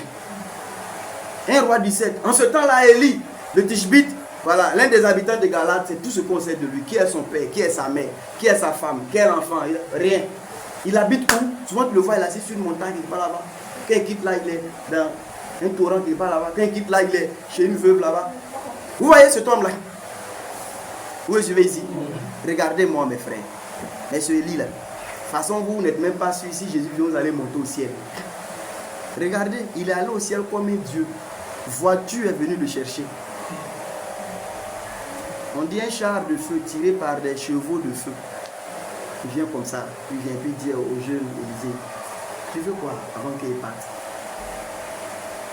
Non, je veux la double part de l'esprit qui est sur toi. Ce que tu demandes là, c'est difficile, mais si tu me vois partir, tu vas l'avoir. Et l'homme, un véhicule qui quitte ton haut là, vient le prendre comme ça pour partir. Mais avez-vous vu comment il était dans ce monde? Ce sont des hommes de qui l'Écriture dit que le monde n'était pas digne. Mais je dis ça pour que vous compreniez que selon le monde, je parle de ce que il y a une manière de voir l'argent, il y a une manière de voir la réussite, il y a une manière de voir la vie. Et comme notre bien-aimé frère le dit, ce n'est pas, ne cherchez pas à avoir une longue vie ou bien une courte vie. Cherchez à avoir une vie dans laquelle vous accomplissez la volonté de Dieu. Sinon que ça soit long ou court, peu importe. Monsieur Wesley, il a prêché Jésus pendant plus de 50 ans. Pour certains, le Seigneur prolongera ainsi leur ministère. Mais j'ai lu aussi le témoignage de M. David Brenner, qui a fait à peine 3-4 ans de service pour le Seigneur. Mais c'est l'un des hommes qui a aussi marqué la vie de multitudes de serviteurs de Dieu par son sérieux. Mais il a vécu à peine dans le service du Seigneur quelques années. Et il est parti. Aujourd'hui, il ne faut pas chercher à durer sur la terre ou bien à quitter vite la terre. Cherche à faire sérieusement ce que le Seigneur te demande de faire. Si ça nécessite que tu restes longtemps, gloire à Dieu. Si ça nécessite que tu restes peu de temps, gloire à Dieu. Mais chacun de nous doit s'assurer de faire ce qu'il a à faire tel que Dieu l'a prévu. Et je dis ça pour que vous compreniez qu'il y a une manière de voir du monde par rapport à la réussite. Il y a une manière de voir du monde par rapport à l'argent. Il y a une manière de voir du monde par rapport à la grandeur. Dans ce monde-là, les grands de ce monde-là, les riches de ce monde-là, ce sont ceux-là qu'on voit avoir les jets privés. Pourtant, ceux qui ont une grande portion de l'Esprit de Dieu, qui sont pleins de Christ et qui marchent dans son cœur, là, voici ceux qui sont les gens riches, riches dans la foi. Mais souvent, ils sont pauvres quand cette terre est méprisée. Amen. Amen. Ça dit amen? Non. Ah, ok. Donc, je dis que, frères bien-aimés, veillons sur notre communion avec Dieu. Sois avec moi. Veille sur ta communion avec Dieu. Amen. S'il te plaît, mon frère. Et si tu as des problèmes là, ouais, quand on finit cette réunion là, il ne faut pas avoir juste se mettre dehors pour parler, crier. Viens, approche quelqu'un. Et puis parle de ça. Frère, franchement, aujourd'hui là, si je dis que j'ai une communion avec Dieu, c'est pas vrai, ça ne va pas. Je veux corriger cela. Ça veut dire qu'on aura une réunion utile. Et j'ai dit la deuxième chose, c'est le service pour Dieu. Est-ce qu'aujourd'hui tu peux dire, et je dis servir Dieu là, c'est être de manière concrète, d'une manière ou d'une autre engagé au travail qui consiste à gagner des âmes ou au travail qui consiste à prendre soin de ceux qui sont déjà dans la foi. Est-ce que tu peux aujourd'hui dire que tu es vraiment dans un tel travail avec zèle? Si ce n'est pas le cas, ça veut dire que le diable a détruit ces deux choses fondamentales dans lesquelles même on peut voir la santé d'un enfant de Dieu. Et j'avais dit aussi que, par contre, il n'agit pas directement sur ces choses. Ça veut dire que la communion avec Dieu, le diable n'agit pas directement sur la communion avec Dieu, dans le sens où, par exemple, il va venir te dire, faut arrêter de prier, il ne faut plus chercher le Seigneur, il ne faut plus lire les Écritures, il ne faut plus chercher à plaire à Dieu. Il ne va pas le faire, parce que il n'y a pas quelqu'un qui va suivre ce chemin-là. Si Satan venait ouvertement à lui pour dire que arrête de prier, arrête de lire la Bible, arrête de quand tu fais ça là, je n'aime pas. Il ne va pas faire ça.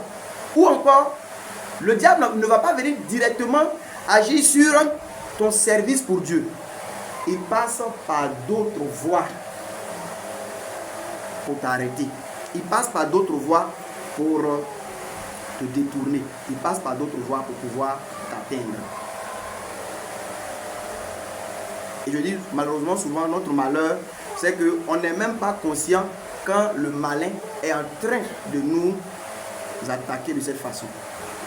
L'Écriture a dit que le diable il vient pour détruire, pour tuer, pour dérober. Et il ralentit aussi, il freine, il détourne, il sort du combat, il rend moins efficace, il rend moins fervent. Et j'ai dit la dernière fois qu'il nous envoie ce qu'il faut pour, d'une manière ou d'une autre, avoir une certaine influence, une certaine emprise sur nous. J'avais cité quelques éléments sur lesquels je veux revenir un peu. J'avais dit qu'il accable certains par le travail, en leur rappelant sans cesse leur fatigue qui mérite bien le repos. Aujourd'hui, on va lire ça. Exode 5, versets 1 à 11. Donc, le diable, il accable certaines personnes par le travail. Il les accable par le travail. Alors, quelqu'un va dire, mes frères, attendez. Dieu même a dit, si quelqu'un ne travaille pas, qu'il ne mange pas. Oui, mais lui qui a dit ça là, ne travaille pas jusqu'à l'oublier. C'est lui qui a dit ça. Tu comprends? C'est Dieu qui a dit si quelqu'un ne va pas travailler, qu'il ne mange pas. Mais si toi tu travailles quand tu oublies celui qui a dit ce que tu cites là, c'est pas bon. Exode 5, verset 1 à 11. Donc le malin, il travaille à accabler certains par le travail, en leur rappelant sans cesse leurs besoins de repos. Ils ont besoin de repos, parce qu'ils sont fatigués. Gauthier, il faut lire ça pour nous. Exode chapitre 5, verset 1 à 11. Moïse et Aaron Oui. se rendirent ensuite auprès de Pharaon et lui dit, ainsi parle l'Éternel, le Dieu d'Israël. Oui. Laisse aller mon peuple pour qu'il célèbre au désert une fête en mon honneur. Et souvent on a l'impression que ce Dieu-là, lui, c'est pas que les gens doivent travailler. Vous voyez? Vas-y.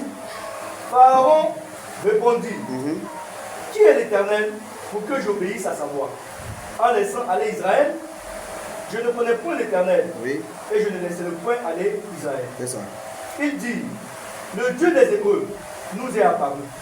Permets-nous de faire 3 jours de marche dans le désert pour offrir des sacrifices à l'Éternel, afin qu'il ne nous frappe pas de la peste ou de l'épée. Et le roi d'Égypte leur dit, Moïse et Aaron, Moïse et Aaron, il dit quoi? pourquoi détournez-vous le peuple de son ouvrage? Vous voyez, donc ça veut dire que Pharaon trouve que, mais c'est quoi cette affaire de... Les gens sont en train de travailler. Il faut arrêter ça. Ça veut dire, vous détenez les gens de leur travail. Ils sont occupés. C'est quelle affaire d'aller au désert, sacrifier, faire, tout ça. Il faut laisser les gens. Souvent même, certains d'entre nous, c'est nous-mêmes qui prêtons notre main forte au diable. C'est nous-mêmes on dit aux frères, il faut laisser les gens. Les gens travaillent. Ça veut dire que ce n'est même pas Satan qui passe, c'est nous on parle pour lui. Voilà. Quand quelqu'un essaie de nous encourager même à pouvoir nous réveiller pour marcher droit, on dit, il faut laisser. Vous détenez les gens de leur travail. Travailler, c'est bon, c'est une volonté de Dieu, vous avez compris. Mais, je dis, vous êtes tombé dès que par un certain type ou bien une certaine manière de travailler, votre communion avec Dieu commence à prendre un coup. C'est que quelque chose ne va pas. Dieu ne peut pas vous permettre de faire un travail d'une manière qui va détruire votre communion avec lui. Même si le travail vous l'avez reçu de Dieu et que vous voyez que ça traite de détruire votre communion, regardez bien comment vous êtes en train de travailler, regardez bien comment vous marchez, regardez bien. Ça veut dire que vous avez commencé à dévier les voies du Seigneur par rapport à comment vous devez travailler pour pouvoir continuer à avoir communion avec lui. Je vais montrer un jour le tabernacle d'Israël. Le tabernacle d'Israël, ça se trouve, enfin le tabernacle de Dieu en Israël, ça se trouve au milieu des tribus d'Israël. Parce que Dieu, il est le centre de notre vie. Voilà. C'est pas à côté, le tabernacle n'est pas à côté, c'est au milieu. Et il prend l'attention de tout le monde. Tout le monde est tourné vers le tabernacle. Continue, frère. Allez à vos travaux. Vous-même, allez-y travailler. Pharaon dit, Oui. voici, ce peuple est maintenant nombreux dans le pays, et vous lui feriez interrompre ses travaux. Et ce jour même, Pharaon donna cet ordre aux inspecteurs du peuple et aux commissaires. Vous ne donnerez plus auparavant de la paille au peuple pour faire des briques, qu'ils aillent eux-mêmes se ramasser de la paille. Oui. Vous leur imposerez néanmoins la quantité de briques qu'ils faisaient auparavant. Vous n'en retrancherez rien, car ce sont des paresseux. Ils sont des paresseux. Voilà pourquoi Oui. ils crient C'est ça? en disant, allons offrir des sacrifices à notre Dieu. C'est ça. Que l'on charge de travail ces gens, qu'ils s'en occupent, et ils ne prendront plus garde à ces paroles de mensonge. Voilà. Donc c'est parce que ils ont du temps, ils sont paresseux. C'est pour ça qu'ils parlent de cette affaire d'aller adorer Dieu. Pharaon dit, donnez-leur beaucoup plus de travail. Surchargez-les de travail. Quand ils n'auront plus de temps du tout même pour se reposer, ils ne vont plus parler de ces affaires d'aller adorer Dieu. Je vais t'arrêter là. Je dis qu'il y a peu d'enfants de Dieu qui font attention à comment bien des fois le malin, ça veut dire le diable, les a sortis du chemin du combat ou les a ralentis dans leur élan par les exigences du travail. Voilà. Si même le diable ne t'a pas sorti totalement du combat de la foi, souvent il te ralentit dans ton élan de foi par les exigences du travaille. Et je dis que c'est une recommandation divine que de travailler selon que Paul va le dire dans 2 Thessaloniciens 3, 10 à 12, je le répète, enfin je le lis, il dit aussi, lorsque nous étions avec vous, nous vous déclarions ceci, si quelqu'un ne veut pas travailler, qu'il ne mange pas non plus. Voilà. Donc, le Seigneur veut qu'on travaille. Proverbe 12, 27 dit, le paresseux ne rôtit pas son gibier, mais le précieux trésor d'un homme, c'est l'activité.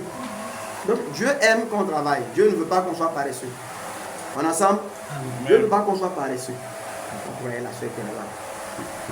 Hein? Dieu veut qu'on travaille. Il ne veut pas qu'on soit paresseux. C'est sa volonté.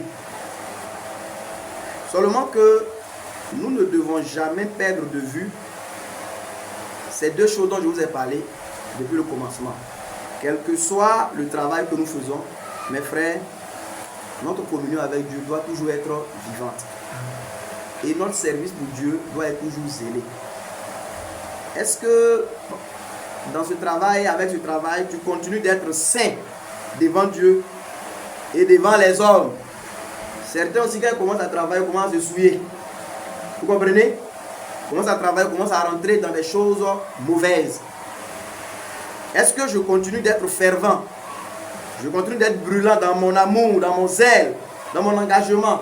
Est-ce que, oui, j'ai un travail, oui, je vais matin que soir, mais est-ce que je veille à une communion toujours vivante et à un service toujours zélé? Tant que ces deux choses sont remplies correctement, il n'y a pas de problème. On suit, non? Voilà. Habakkuk 1, verset 11 à 16.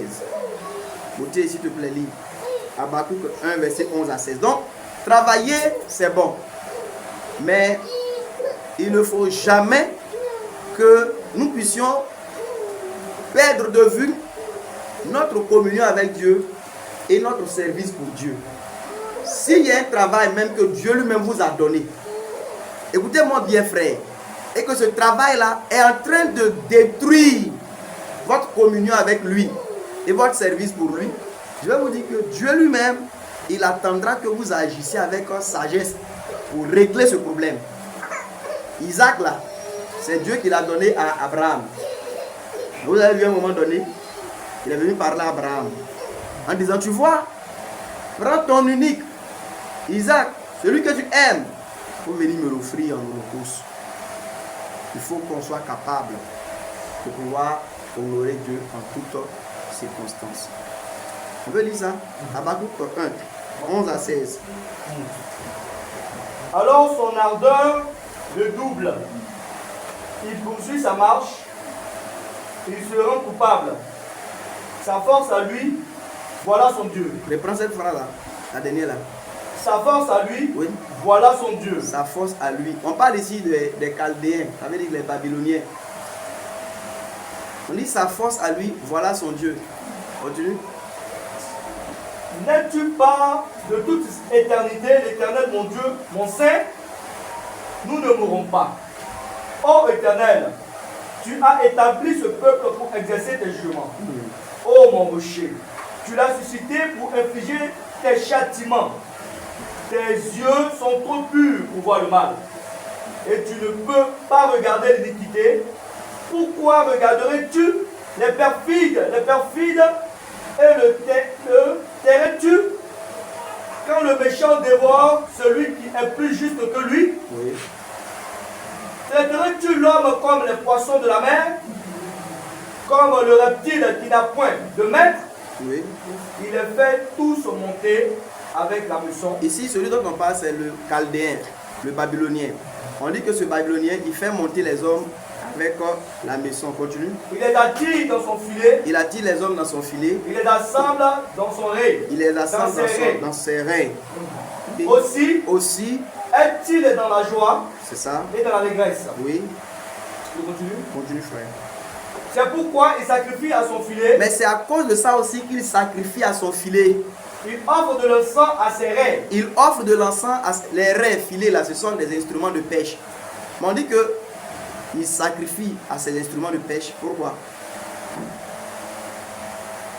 Car Par eux, par ces instruments-là, sa portion est grasse il mange bien. et sa nourriture succulente. Vous comprenez? Le prophète ici dans son langage, il est en train de dire quoi? Pourquoi il dit que le Babylonien, sa force est devenue son Dieu? Mais c'est le Babylonien qui vient contre Israël de la part de Dieu. Et il remporte des victoires.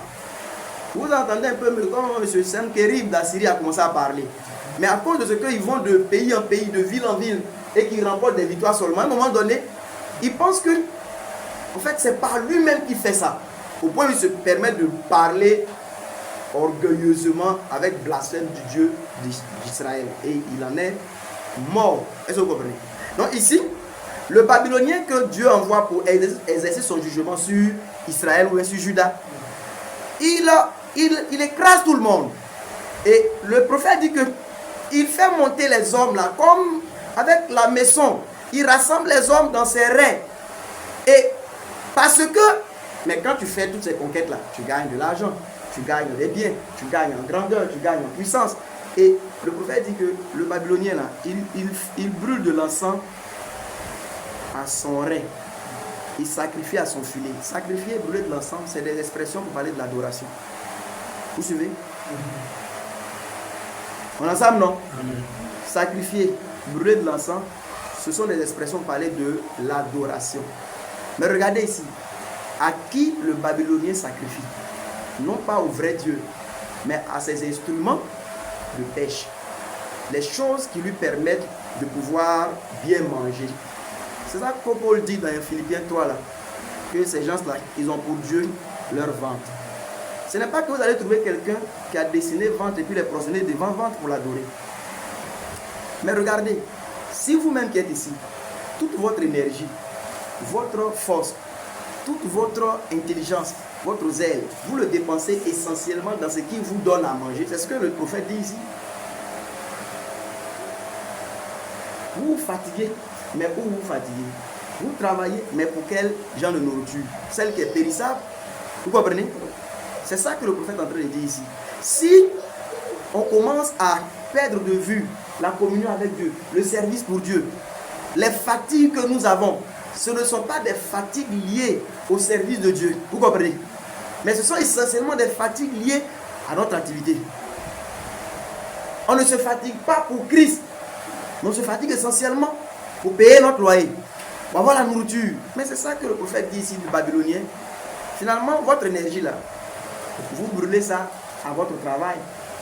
Votre intelligence là, vous sacrifiez ça à votre commerce.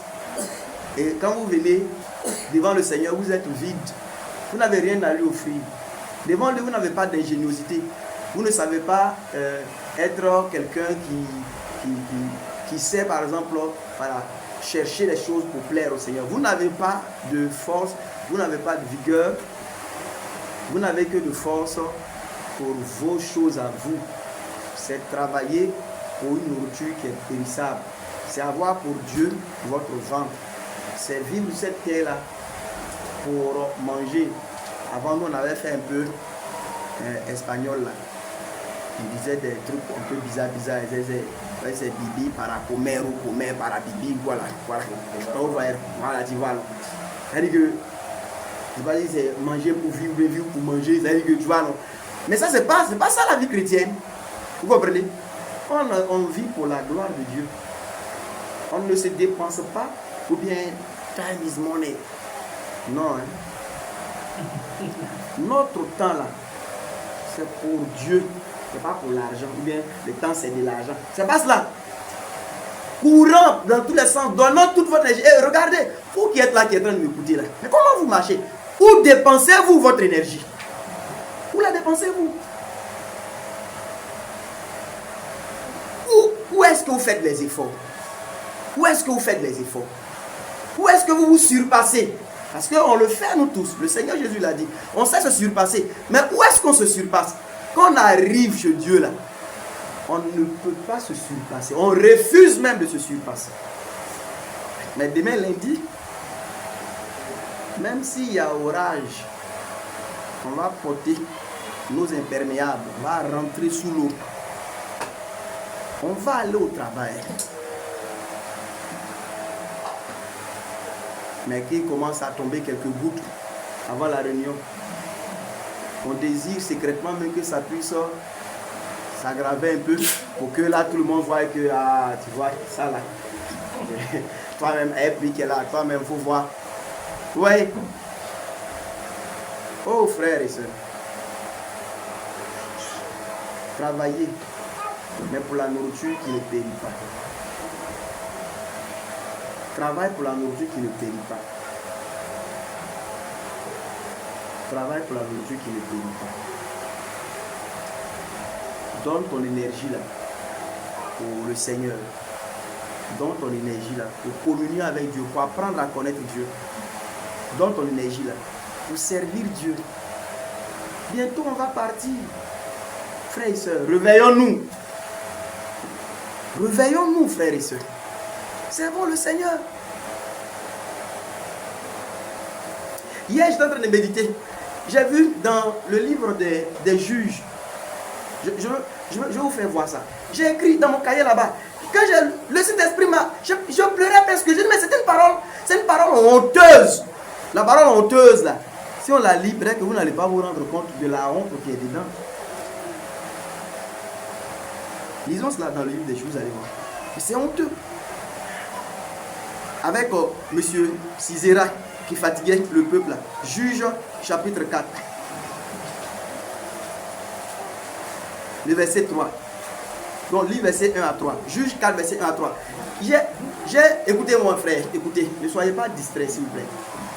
Ce que je dis là, je voudrais que cette parole-là puisse aider quelqu'un à changer. Ne soyez pas comme un peuple d'Israël au bout raide, oreille là, ça. C'est-à-dire que les prophètes parlent, et rien ne se corrige. Oh frère. Donc j'ai passé tout le temps à parler au milieu de vous, ne vous corrigez pas.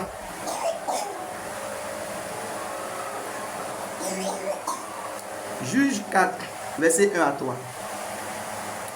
Lis frère. Oh, lis fort s'il vous plaît. Écoutez ce qui est écrit. Juge 4, verset 1 à 3. Juge 4, verset 1 à 3. Oui. Les enfants d'Israël firent encore ce qui déplaît à l'Éternel après qu'Éhoud fut mort. Donc quand Éhoud est mort, ils ont commencé à faire ce qui est mal devant Dieu. Et l'Éternel est vendu entre les mains de Jabin, roi de Canaan. C'est à cause de leur mauvaise voie que Dieu les a livrés à Jabin, roi de Canaan.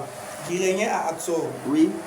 Le chef de son armée était Sisera. Oui. Et habitait à Archet Goïm. Le verset 3, c'est ce verset-là. J'ai écrit hier quand j'ai médité, le Saint-Esprit m'a fait voir que c'est une chose honteuse, le verset 3. Le verset 3 dit quoi? Le verset 3. Les enfants d'Israël crièrent à l'Éternel. Pourquoi? Car Jabin avait 900 chars de fer et il opprimait avec violence les enfants d'Israël depuis 20 ans. Il dit que c'est une parole très honteuse, le verset 3. Mais ça décrit tellement bien la vie de beaucoup d'entre nous. Les enfants d'Israël criaient à l'Éternel. Pourquoi? Parce qu'ils ont fait ce qui est mal devant Dieu? Non. Parce qu'ils se sont détournés de lui? Non, pas du tout. Ça, c'est pas leur problème. Et quoi? Tant que leur vie, les choses marchent là, qu'est-ce que l'Éternel pense? Regardez, cette parole du verset 3 là, ça appelle, vous savez quoi? La miséricorde de Dieu. Vous comprenez? Mais elle n'a rien pour satisfaire le cœur blessé de Dieu, cette parole. Dès que quelqu'un n'a pas compris ce que j'ai dit. Le verset 3 qui est là. On dit les enfants d'Israël criaient à l'Éternel car Jabin avait 900 chars de fer et il opprima fortement les filles d'Israël pendant 20 ans. Ils sont opprimés. Et quand ils crient, oh Dieu, aie compassion, oh Dieu, parce que le monsieur il a 900 chars de fer. On ne peut pas contre lui. Et puis il nous opprime. Quand les gens crient là, ils font juste appel à la miséricorde de Dieu. Et on vous dit que Dieu il a répondu à leur prière. Mais ces cris-là n'ont rien en eux pour satisfaire lui son cœur qui est blessé par leur égarement. Je vous dis, je vous ai déjà dit à plusieurs fois ici, beaucoup d'entre nous, à quel moment on se tourne vers Dieu? À quel moment on commence à prier Dieu? À quel moment on commence à s'intéresser à Dieu? Mais c'est quand on a des problèmes. C'est tout. C'est ça qui est là. La plupart d'entre nous, on veut juste d'un Jésus qui va nous aider à réussir notre vie. Regardons dans Juge 10.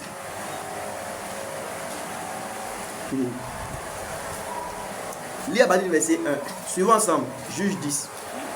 Juge 10, verset 1. Oui. Suivons ensemble. Juge 10, verset 1. Oui. Après Abimelech, Tola, fils de Puya, fils de Dodo, homme d'Issachar, se leva pour délivrer Israël. Il habitait à Shamir, dans la montagne d'Éphraïm. Il fut juge en Israël pendant 23 ans, puis il mourut et fut enterré à Shamir. Alors, il faut sauter, il faut lire à partir du verset 5. Verset 5. Et Jaïr mourut et fut enterré à Camon. Verset 6. Oui. Les enfants d'Israël firent encore, ce qui déplaît à l'Éternel. Ils servirent les Baals Oui. et les Astartés, les dieux de Syrie, les dieux de Sidon, les dieux de Moab, les dieux des fils d'Ammon et les dieux des Philistins, et ils abandonnèrent l'Éternel et ne le servirent plus. Oui. Verset 7. La colère de l'Éternel s'enflamma contre Israël, et il les vendit entre les mains des Philistins et entre les mains des fils d'Ammon. C'est parce que Dieu est un Dieu d'amour, c'est pourquoi il se fâche comme cela. Voilà, parce qu'il aime son peuple, et quand son peuple aime autre chose, ça le blesse. Et donc sa colère s'enflamme. Et quand ça s'enflamme, il les livre aux Ammonites, aux Philistins. Oui. Verset 8. Ils opprimèrent et écrasèrent les enfants d'Israël cette année-là. Et pendant 18 ans, tous les enfants d'Israël qui étaient à l'autre côté du Jourdain, dans le pays des Amoréens en Galaad, les fils d'Ammon passèrent le Jourdain pour combattre aussi contre Juda, contre Benjamin, Oui. et contre la maison d'Éphraïm. Et Israël fut dans une grande détresse. Et vous vous imaginez, quand ils vont se trouver dans la détresse, qu'est-ce qu'ils vont faire? Comme d'habitude. Le verset suit. Verset Il dit quoi? 10. Oui. Les enfants d'Israël crièrent à Mais l'Éternel c'est comme cela. en disant, Oui. nous avons péché contre Toi, toi, au moins aujourd'hui, ils ont dit quelque chose de car oui. nous avons abandonné notre Dieu Oui. et nous avons servi les Baals. Et l'Éternel, L'Éternel dit aux enfants d'Israël, oui, ne vous ai-je pas délivré des Égyptiens, oui, des Amoréens, des fils d'Ammon, des Philistins? Et lorsque les Sidoniens, Amalek et Mahon, vous opprimèrent et que vous criâtes à moi, ne vous ai-je pas délivré de leurs mains? quand tu as eu ce problème-là, est-ce que je ne suis pas intervenu? J'ai fait quelque chose pour toi. Quand dans le temps tu n'avais pas de travail, est-ce que je ne t'ai pas donné de travail? Quand les choses allaient mal, est-ce que je n'ai pas ouvert une porte pour que les choses s'arrangent? C'est ce que Dieu est en train de dire. Mais là, écoutez comment il va parler. Mais parce que Dieu, c'est un Dieu d'amour. Et nous, nous ne l'aimons pas. Lui nous aime extrêmement, et nous ne l'aimons pas. Et il dit quoi à la suite? Il dit quoi? Verset 13. Oui, Mais vous, oui, vous m'avez vous abandonné m'avez abandonné. et vous avez servi d'autres dieux. C'est ça. C'est pourquoi je ne vous délivrerai plus. Il dit maintenant là, je ne vais plus vous délivrer. Il a décidé maintenant, vous écoutez, il a décidé maintenant de ne plus vous délivrer. Voilà. Sinon, les problèmes, regardez, tu as eu maladie, tu as eu des problèmes de travail, tu as eu, j'ai ouvert là. Parce que Dieu est bon, Dieu aime. Mais vous voyez, Dieu ne veut pas seulement être celui qui est là, qu'on a un problème, oh Éternel, et puis il répond, et puis on s'en va. Et quand ça va, où actuellement, les gens prient, ils jeûnent, ils font les proclamations sur la Côte d'Ivoire. Pourquoi? Mais on ne veut pas mourir. On ne veut juste pas mourir. Que l'élection passe, et puis on va continuer à faire, vivre dans la débauche. Vous voyez, non?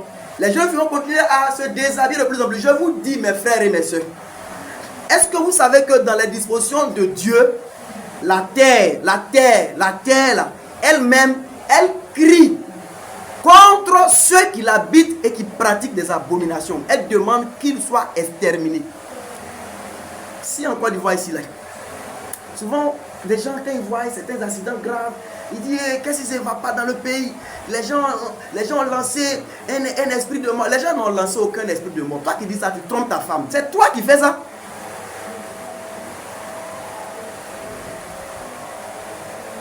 Un peu seulement, une grosse voiture vient garer, une jeune fille à moitié vêtue, elle monte et puis vous êtes à Bassam. Mais c'est vous qui faites que les gens brûlent, vivent dans les accidents. C'est vous. C'est vous. Allez-y, regardez. Est-ce que Dieu ne disait pas que les Cananéens, là, les abominations qu'ils ont pratiquées, ça fait que la terre les a vomis. Et il disait à Israël, si vous suivez les mêmes choses, la terre va vous vomir vous aussi.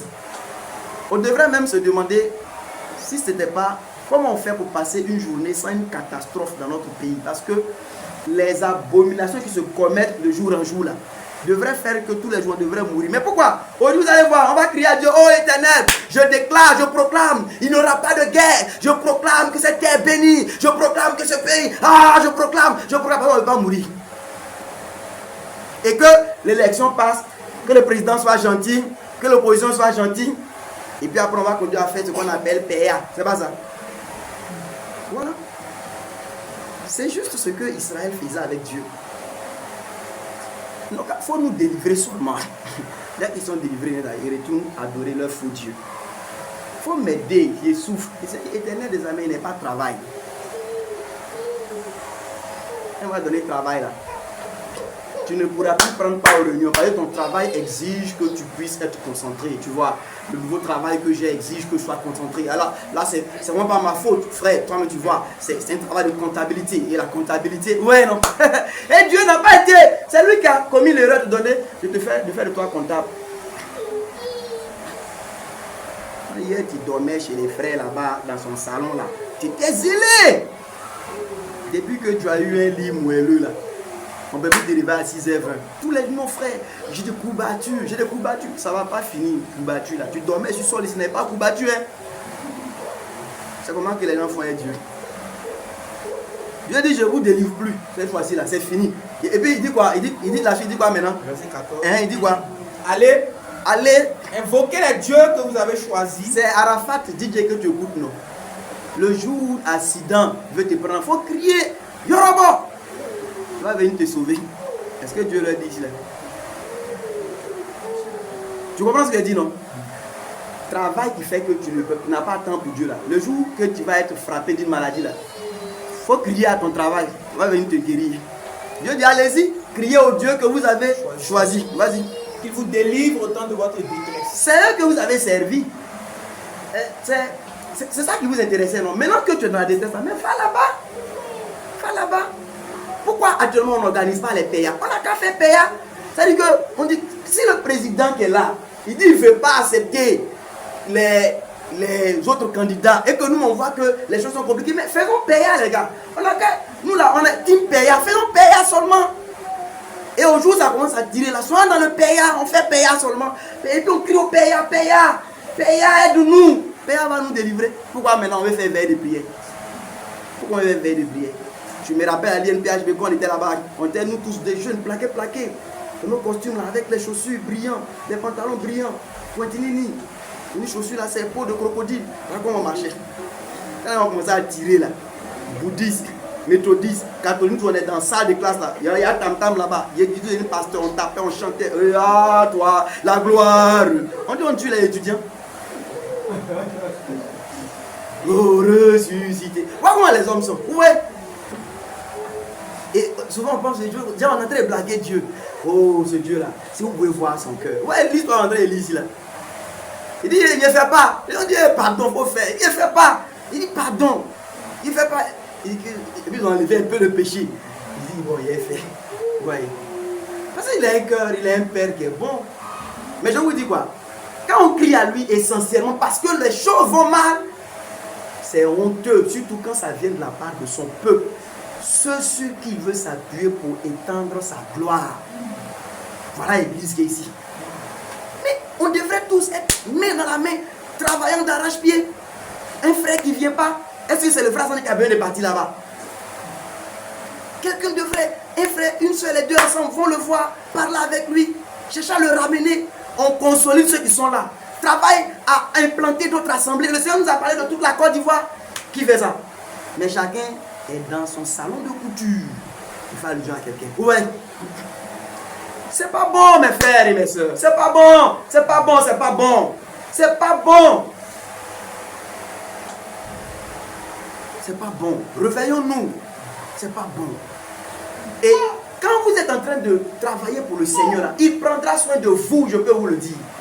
Vous allez même peut-être s'aimer peu. Il vous donnera de moissonner beaucoup. Il a dit par le psalmiste, il dit même les choses que les gens cherchent, pour lesquelles ils courent là. Il dit, moi là, je suis en train de dormir. Non pas qu'il encourage la paresse, mais il dit, Dieu, il te favorise. Tu fais petite promesse, il fait prospérer. Tu sèmes un peu, tu récoltes beaucoup. Dieu est puissant pour le faire. tu as un travail d'une entreprise, là, tu commences à faire un peu net, tout le monde aime ton affaire, tu es promu, tu t'en sors. Tout ça là, c'est la grâce de Dieu, c'est la bénédiction de Dieu aussi. Pourquoi on pense qu'il ne peut pas faire ça? Mais tu fais avec tes forces, après on te propose des réseaux, tu vois comment tu te rends compte là, ton cou là est lié partout. Non seulement tu as menti, tu as fait un truc faux, ta conscience est gâtée, tu ne peux plus prier, tu ne peux plus venir à la réunion. Après tu te rends compte que tu commences à ramener le numéro d'une jeune fille que tu avais laissée alors que tu es marié. Et parce que tu as commencé à mourir, tu as plus de force. Après, vraiment, voilà, c'est pas facile. Non, fini le test là. On va voir comme Dieu est miséricordieux là. Voilà. Mais même si sa miséricorde nous donne toujours, frère, ne soyons pas comme ces gens-là. Apprenons à lui, à satisfaire son cœur. Apprenons à faire ce qui fait son plaisir. Non, il dit allez-y, appelez vos dieux là. Hein? Ce que vous aimez, appelez ça, ils vont venir vous aider. Continue. Verset 15. Les enfants d'Israël dirent à l'Éternel, oui, nous avons péché. On a péché. Traite-nous comme il te plaira. Ouais, tu peux faire ce que tu veux, mais seulement, pardon. Daigne nous délivrer aujourd'hui. Ben, aujourd'hui encore, pardon. Ils ôtèrent les dieux étrangers ouais, du milieu d'eux. Ils ont réglé 2-3 choses là. Ouais. Voilà. Servir l'Éternel, voilà, qui fut touché des maux d'Israël. Ah, voilà ça. Donc c'est bon. Voilà. Mais ouais, quand il a vu ça un peu, il est touché. Dieu est tellement bon. Même dès qu'Akab essaie de changer un peu, il dit, tu as vu ce qu'Akab, Dieu est tellement bon. Il n'attend que la repentance du cœur. Il veut faire du bien à tout le monde.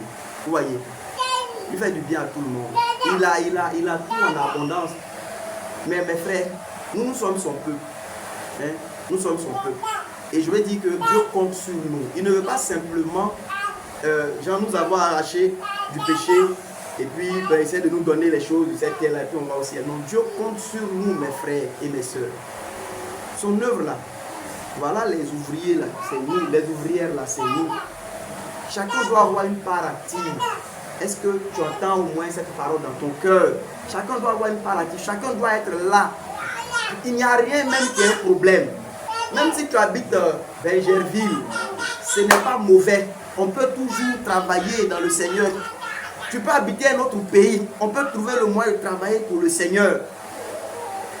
Tu es à côté ici. Voilà mon bien-aimé frère Élie ici. Et voilà, toi tu es à côté de la Saint-André. Tu n'as pas de transport, marche pour venir. Marche pour venir. Nous on a marché. Il a une marche là-bas de Banco 2 jusqu'à Lubafrique pour prêcher. On a marché. Et puis même moi, on marche pour partir l'accompagner. Nous on marche. On marche pour venir. Maintenant si tu viens, on a transport, on va te donner. Que rien ne nous arrête, frère. Amen. Amen. Amen. Si on a un moment pour prier, viens prier, soyons ensemble. 6h20, on parle de ça, c'est vrai, j'ai béni Dieu. Aujourd'hui, il y a eu, on dirait, 17 personnes qui sont connectées. Gloire à Dieu, mais dans le groupe là, on est près d'une quarantaine. On a encore la moitié. Réveille-toi, toi qui dors, relève-toi d'entre les morts. Et Christ t'éclairera. Soyons ensemble, mes frères. Et je dis chaque fois, le travail de Dieu là, tu n'as pas besoin d'être pasteur.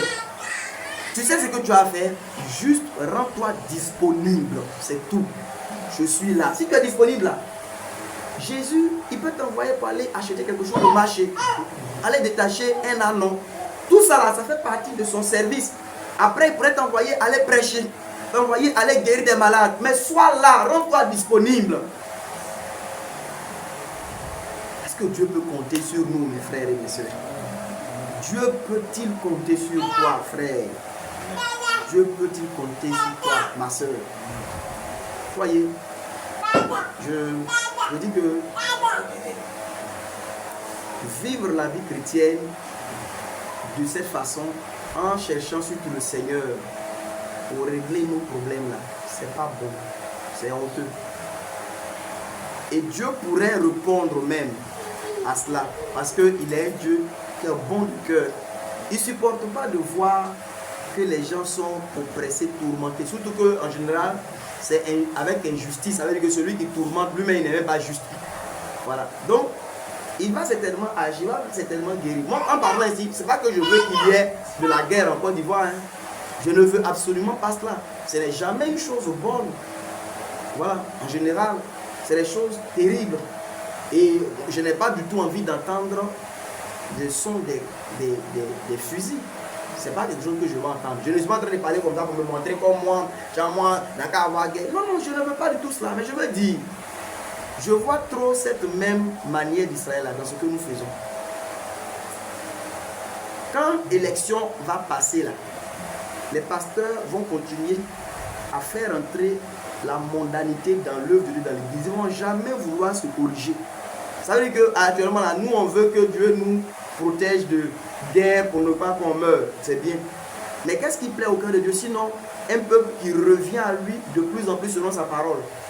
Les mêmes qui sont en train de faire les proclamations pour qu'il n'y ait pas de guerre là.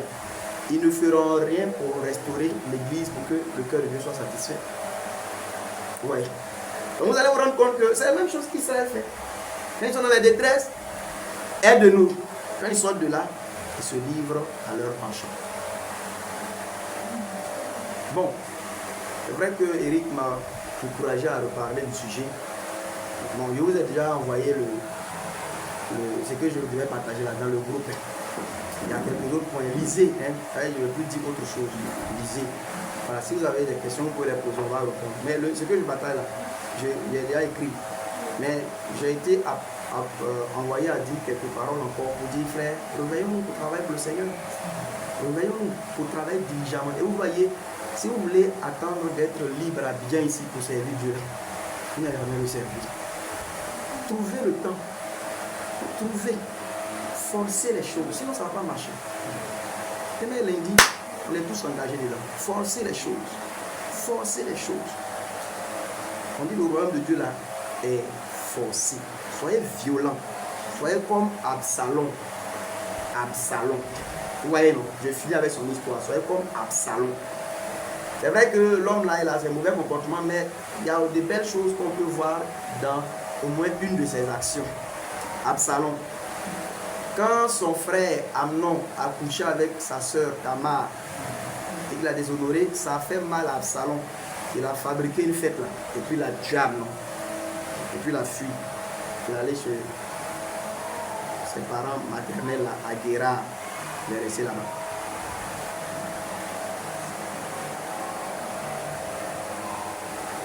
Quelqu'un est en train de prier ou quoi? Quand Absalom a fait ça, après Joab avec la femme de Tekoa, tout ça, on parlait en sa faveur à David, et puis David a dit qu'on le ramène. Il a quitté, donc c'est Géchour, pas Guéra, Géchour. Il a quitté Géchour, il est revenu à Jérusalem. Mais le roi lui avait mis comme discipline qu'il ne voit pas sa face. Vous voyez ça? Il était à Jérusalem, mais il ne peut pas voir la face du roi. Il a dit, à quoi donc me sert d'être à Jérusalem sans pouvoir voir la face du roi? Je veux voir la face du roi. S'il trouve de l'iniquité en moi, il veut me tuer, qu'il me tue, mais moi je veux voir sa face. On dit, il appelle Joab, pour que Joab parle pour lui. Joab n'a jamais le temps. Joab est toujours occupé. Joab ne répond pas. Il dit bien, il a dit à ses gars, vous voyez le champ qui est à côté là.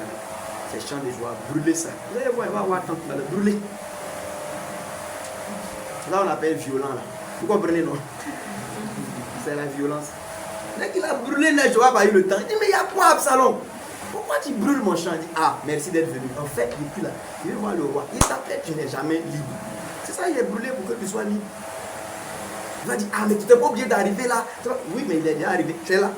C'est ça qu'on appelle. Ça va user de violence. Il a introduit auprès du roi. C'est ça que la parole nous enseigne. Si on veut toujours rester dans ce qui est peut-être que conventionnel, on ne va pas pouvoir avancer. Hein. Vous avez compris, non? C'est vrai, par exemple, je parle de réunion que je tiens soit mardi nuit. Mais tu peux venir. Il faut venir. Que Dieu même toute l'église là, on peut être là, crier à Dieu, ça va toucher son cœur. Mais on va, non, bon, c'est pas une réunion officielle, c'est pas, on ne veut rien faire. Voilà, on ne veut rien faire, on va dormir, on est fatigué. Mais il faut qu'on prie, il faut qu'on apprenne, il faut qu'on avance. Vous voyez, réunion de dimanche, on va parler à la limite pendant 2 heures de temps, ça devient déjà excessif. Et puis il y a plein de choses qu'on ne peut pas forcément bien expliquer ici. Tout le monde n'a pas peut-être l'occasion de poser des questions, d'intervenir de manière un peu plus libre pour apprendre des choses. Venons prier, venons apprendre. C'est pas forcé, hein. Et si tu ne viens pas, tu es toujours mon frère ou ma soeur, il n'y a aucun problème. Mais je me dis, soyons ensemble pour le Seigneur. On a quelques occasions pour évangéliser, mais soyons ensemble. Le juge ne peut pas venir, envoie-nous l'argent. Envoie-nous l'argent. Tu entends? Il faut nous envoyer l'argent. Toi, tu ne veux pas être là, ton argent peut être là. Remplace ta présence par de l'argent. On va partir. Amen. Tu peux prier vraiment pour nous. Prie pour nous. Tu peux te sanctifier pour nous. Il faut arrêter l'impudicité. Tu vois, non? Les trucs que tu fais dans le secret, tu fais ça, tu nous fais du mal. Sanctifie-toi. Prie pour nous. Jeûne pour nous. Tu peux faire ça. Amen. Tu peux soutenir de plusieurs manières. Mes frères et mes soeurs, je m'arrête ici pour dire, levons-nous et bâtissons. Néhémie a dit, regardez, notre époque, là, notre situation, elle n'est pas bien. Et je pense qu'aujourd'hui, les mains qu'on a tous levées là, c'est un témoignage devant Dieu. Parce que nous tous, on semble dire qu'on est conscient que les choses ne sont pas telles qu'elles devraient être. Si tu as dit ça et que tu n'es pas de ceux-là qui sont en train de travailler à améliorer les choses là, tu as témoigné contre toi-même. Lèvons-nous et bâtissons. Dieu va nous aider. Dieu va nous soutenir. Et Dieu est avec nous. Amen.